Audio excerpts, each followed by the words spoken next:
नमस्कार दोस्तों Iran war से रिलेटेड कुछ इंपॉर्टेंट डेवलपमेंट्स हुए हैं। एक तो क्या है कि डोनाल्ड ट्रंप ने क्लियर कट वार्निंग दे दिया है, ये तक कह दिया है कि आज कुछ बहुत बड़ा होने वाला है अगर ईरान डील को एक्सेप्ट नहीं करता है।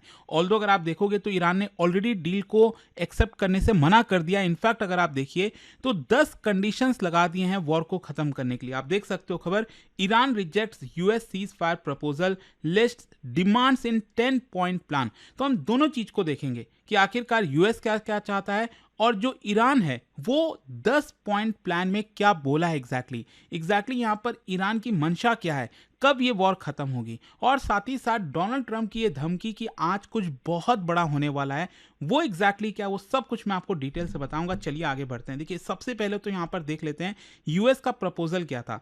यूएस की तरफ से ये कहा गया कि टेम्पररी सीज फायर किया जाए। देखो एक तो क्या होता है ना कि पहले आप कई बार नेगोशिएशंस कर लेते हो कि ये चीजें होंगी तब हम सीज फायर करेंगे, लेकिन ट्रंप की तरफ से पहले सीज फायर के लिए बोला गया है कम से कम 45 डेज के लिए, और उसके बाद नेगोशिएशंस जो है वो स्टार्ट होगा। अब नेगोशिएशंस के अंदर देखो अमेरिका और बाकी के जो कंट्रीज हैं मोस्ट प्रॉब्ली ये चाहते हैं कि जो ईरान का न्यूक्लियर प्रोग्राम है उसके ऊपर लिमिट लगा दिया जाए। इसके अलावा जो मिसाइल डेवलपमेंट है जो ईरान करता आया है उसके ऊपर भी रिस्ट्रिक्शंस लगाया जाए, और साथ ही साथ जो ईरान मिलिट्री एक्टिविटी करता रहता है इस पूरे रीजन के अंदर उसको कम किया जाए, जो उसके प्रॉक्सीज वगैरह हैं उसके साथ कट ऑफ कर दिया जाए। तो यहाँ पर ईरान की जो अमेरिका है, ट्रंप है, उनकी स्ट्रैटेजी है कि पहले पॉज किया जाए, वॉर को टेम्पररी रोका जाए, सीज फायर लगाया जाए और उसके बाद हम नेगोशिएशंस करेंगे। लेकिन ईरान ने इसको कंप्लीटली रिजेक्ट किया है, कहा है कि ये पूरी तरह से वन साइडेड है।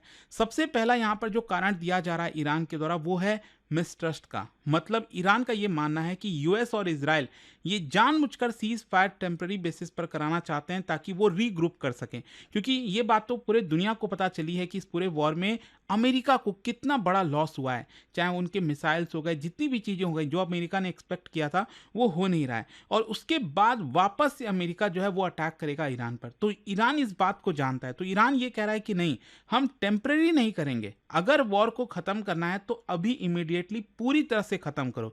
ऐसा नहीं कि टेम्पररी कर दो और वापस से आप हम पर अटैक करने लगोगे।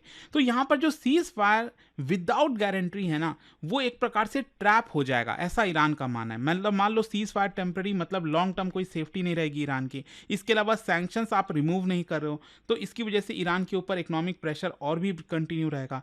न्यूक्लियर के ऊपर रिस्ट्रिक्शंस लगाना चाह रहे हो, मतलब जो डेटरेंस है ईरान का वो आप खत्म करना चाह रहे हो। तो ईरान इसलिए कह रहा है कि ये वन साइडेड है। और साथ ही साथ अभी अगर आप देखोगे सिचुएशन ये है कि ईरान कोई वीकनेस के पॉइंट ऑफ व्यू से थोड़ी नेगोशिएट करेगा, क्योंकि इस पूरे वॉर में अभी ऐसा लग रहा है कि ईरान फ्रंट में है।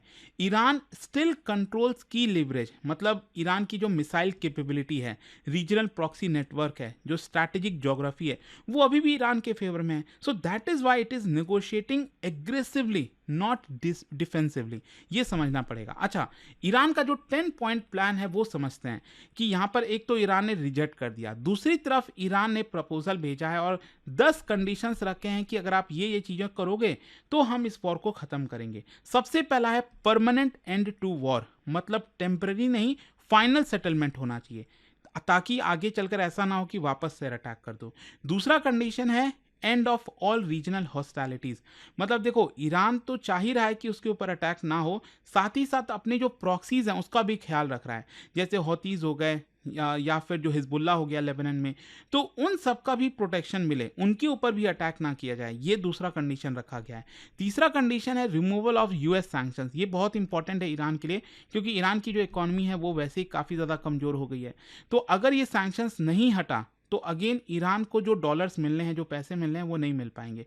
जो ऑयल एक्सपोर्ट है, करेंसी है, इकोनॉमी है, उसके सर्वाइवल के लिए बहुत इंपॉर्टेंट है। तो that is why Iran wants की सैंक्शंस हटाया जाए।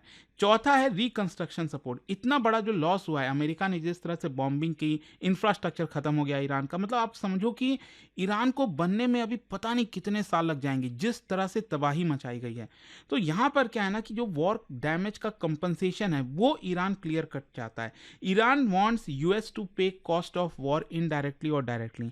फिर दूसरा है safe navigation in state of hormone. Iran ये कह रहा है कि हमारा जो रिकॉग्निशन है, formal recognition straight of Hormuz को कंट्रोल करने का, वो यहाँ पर रिकॉग्नाइज किया जाए। मतलब अब ये इंटरनेशनल वाटर नहीं रहेगा, ये फ्री पैसेज नहीं मिलेगा, आगे से कोई भी शिप वहाँ से पास होगा उसमें ईरान की सहमति होनी पड़ी। ये बेसिकली ईरान चाहता है कि इसको रिकॉग्निशन मिले। सिक्स्थ है आपका सिक्योरिटी गारंटी, मतलब ईरान चाहता है कि फ्यूचर में आप हमारे ऊपर कोई अटैक नहीं करोगे और इसके लिए हमें रिटर्न गारंटी चाहिए, यूएन की तरफ से गारंटी चाहिए कि इजराइल और अमेरिका कभी भी हमारे ऊपर अटैक नहीं करेंगे। फिर जो अगला कंडीशन है उसमें ईरान ये कह रहा है कि हमारा जो रीजनल रोल है उसको एक्सेप्ट किया जाए। जो रीजनल पावर के तौर पर ईरान सबसे आगे है, हमें स्टेटस मिले, हमें लेजिटिमेसी मिले कि इस पूरे रीजन में ईरान जो है वो सबसे शक्तिशाली देश है, वो रिकॉग्निशन चाहता है ईरान। इसके अलावा no roll back of nuclear programme, Iran ये कह रहा है कि हमारा जो यूरेनियम एनरिचमेंट लिमिट्स वगैरह है वो हम नहीं हटाएंगे। मतलब आप सोचोगे कि हम यूरेनियम एनरिचमेंट ना करें, ऐसा पॉसिबल नहीं है, क्योंकि न्यूक्लियर कैपेबिलिटी रहेगी हमारे पास तभी ये डिटरेंस की तरह काम करेगा। मतलब फ्यूचर में कोई गारंटी थोड़ी है कि यहाँ पर ईरान के ऊपर अटैक नहीं होगा, भले कोई एग्रीमेंट हो जाए, कुछ हो जाए, कल के डेट में वापस अटैक हो सकता है। तो उस केस में ईरान चाहता है कि उसके पास एक न्यूक्लियर पावर हो, ताकि यहाँ पर कल के डेट में जब भी अटैक हो तो वो 10 बार सोचें, क्योंकि फिर ईरान के पास वो कैपेबिलिटी आ जाएगी। फिर इसके अलावा no restrictions on missile programme, basically US चाह रहा था कि जो रेंज है ईरानियन मिसाइल्स की उसको कम किया जाए ताकि वो इजराइल और बाकी देशों पर अटैक ना कर सके। लेकिन क्या आपको लगता है ईरान ये मानेगा? ईरान तो कह रहा है कि हम ये गिव अप करेंगे ही नहीं।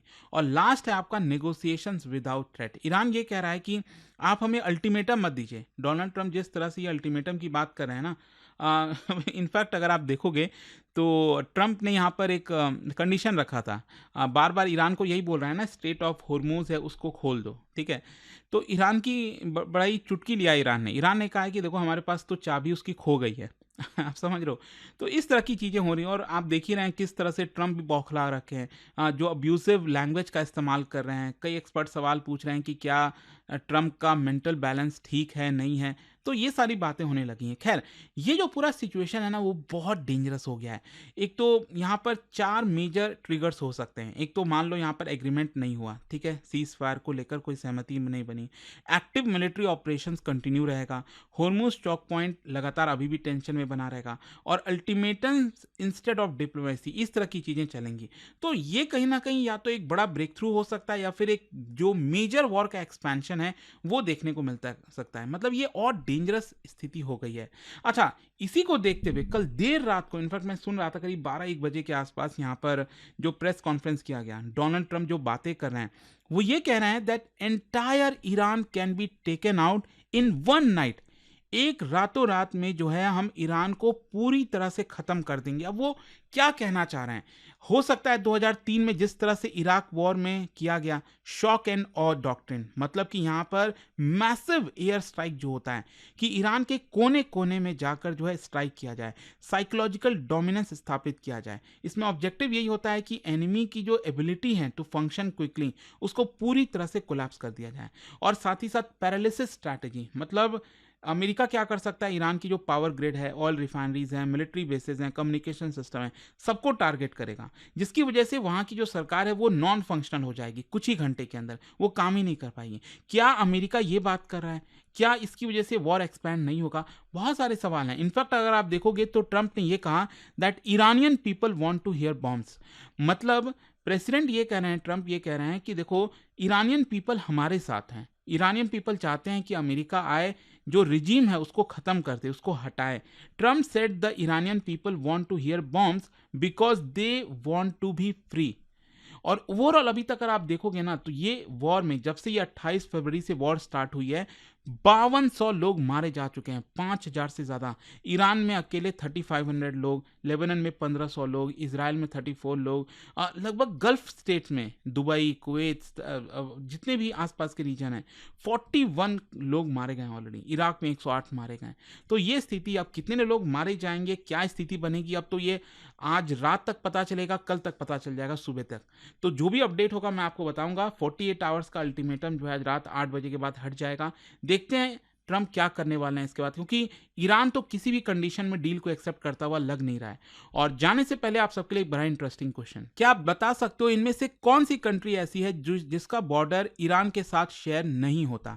इसका राइट आंसर आप सब जानते हैं, मेरे इंस्टाग्राम पर तो मिलेगा ही, वहां पर अगर आप नहीं, कोई बात नहीं, टेलीग्राम से ले सकते हैं इसका सही उत्तर। और बहुत इंपॉर्टेंट दोस्तों, 7 अप्रैल आज से हमारा जो नया बैच है P2I फाउंडेशन बैच, जिसके अंदर प्रीलिम से लेकर इंटरव्यू तक की पूरी पढ़ाई कराई जाती है, ये आज से स्टार्ट हो रहा है। इसके अंदर 18 बुक्स का पूरा सेट आपके घर पर भेजा जाता है, पर्सनल मेंटरशिप, बहुत कुछ मिलता है। ये फोन नंबर है, अगर आपको कोई डाउट हो, प्रॉब्लम हो, इस पर कॉल कर लीजिए, मेरी टीम आपको अच्छे से गाइड करेगी।